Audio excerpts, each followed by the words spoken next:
弱者的自由往往需要经过强者的审核。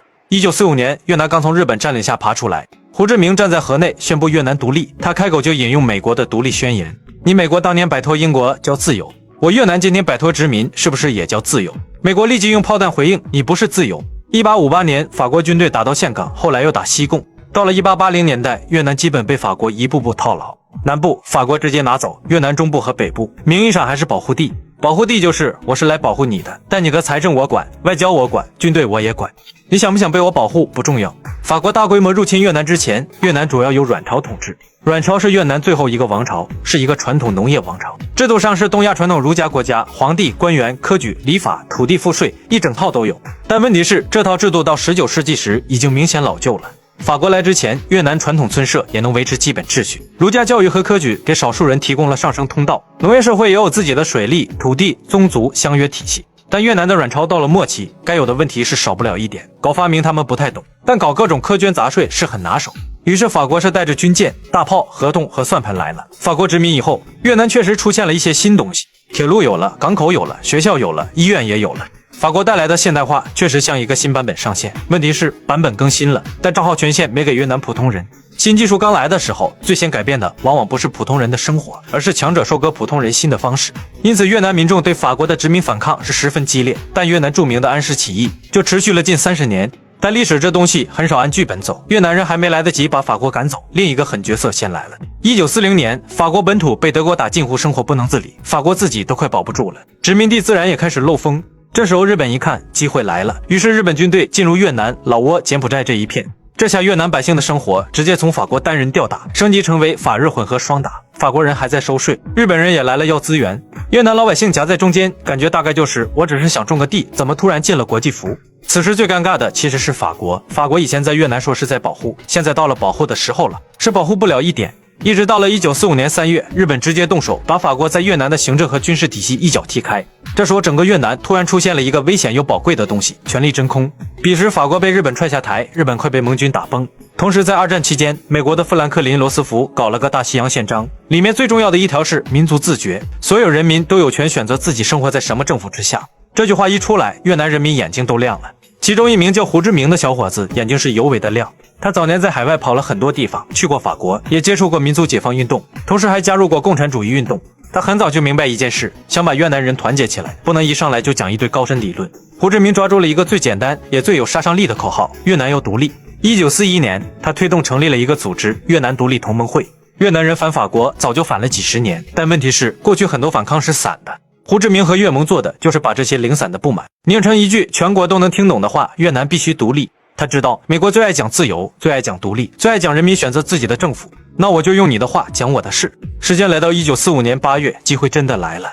日本投降，越南局势直接进入服务器重启状态，而法国刚被日本踢出局，还没来得及回来。此时统治越南的名义上是阮朝最后一位在位皇帝保大帝，原名阮永瑞。日本一投降，谁先站出来接管秩序，谁就可能代表越南。所以胡志明的越盟立刻行动，这就是后来越南著名的8月革命。越盟开始在各地发动群众，先是地方，再到城市，最后到河内。1945年8月19日，河内起义成功。河内是越南的政治中心，谁拿下河内，谁就有资格告诉全国，现在由我来代表越南。越盟之所以能快速成功，不是因为他们武器最强，而是他们在前面几年已经准备好一切。他们在乡村、边区群众中间猛猛扎根。尤其是在越南闹饥荒时，什么日本、法国啥也没管，只有越盟在管，在解决老百姓吃饭问题。光凭这一点，越盟已经成功。到了8月下旬，越南最后一个皇帝退位。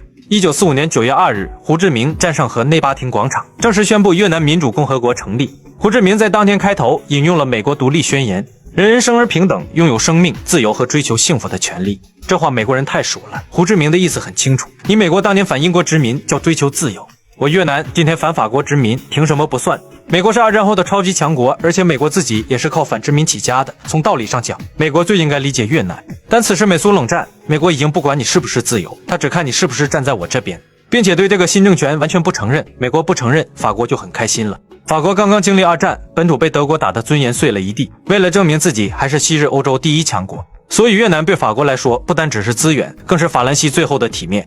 此时的胡志明及其政权其实并未正式加入苏联阵营，甚至可以说被苏联所冷落和怀疑。他当时是一个极度务实的民族主义者，首要目标是争取独立，而非意识形态站队，甚至在尝试跟美国靠拢，并向美国总统杜鲁门发出呼吁，希望获得支持。而且胡志明政权是当时真正受到越南人民所拥护的。按照罗斯福民族自觉的理念，胡志明政权理应是越南的合法政权。二战期间，罗斯福基于反殖民主义和战后秩序构想，确实强烈反对法国重返越南，主张实行国际托管，并最终帮助越南独立。但杜鲁门上台后已经完全背弃了这个承诺，所以美国自然也要承担日后的代价。时间来到1946年，越南和法国坐下来谈。胡志明表示越南要真正的独立自主，法国则是表示越南要在法兰西联盟之内获得自由。翻译一下就是你可以自由，但自由的边境我来定。最终胡志明和法国达成协议，法国承认越南是一个自由国家，但法国在越南南方扶持了一个政权，这一下子冲突就来了。1946年11月，法国和越方因为海关、控制权等问题发生冲突，局势迅速升级。到了1946年12月，冲突彻底爆发。12月19日，越盟在河内对法国目标发动攻击，第一次战争正式开打。本来美国对此并不想插手，一直到1949年中华人民共和国成立，从这一天起，中国告诉全世界，中国是中国人的国家。但美国对此十分不爽。中国革命成功后，美国担心亚洲继续出现连锁反应。现在的越南如果被胡志明统一了，柬埔寨怎么办？泰国怎么办？马来亚怎么办？印度尼西亚怎么办？到了1950年，局势进一步加速，中国和苏联承认胡志明领导的越南民主共和国。这一步对胡志明来说是国际承认，但对美国来说是警报拉满。果然，你和他们是一伙的。于是美国转身承认了法国扶持的政权。所以1950年前后，越南出现了2个越南。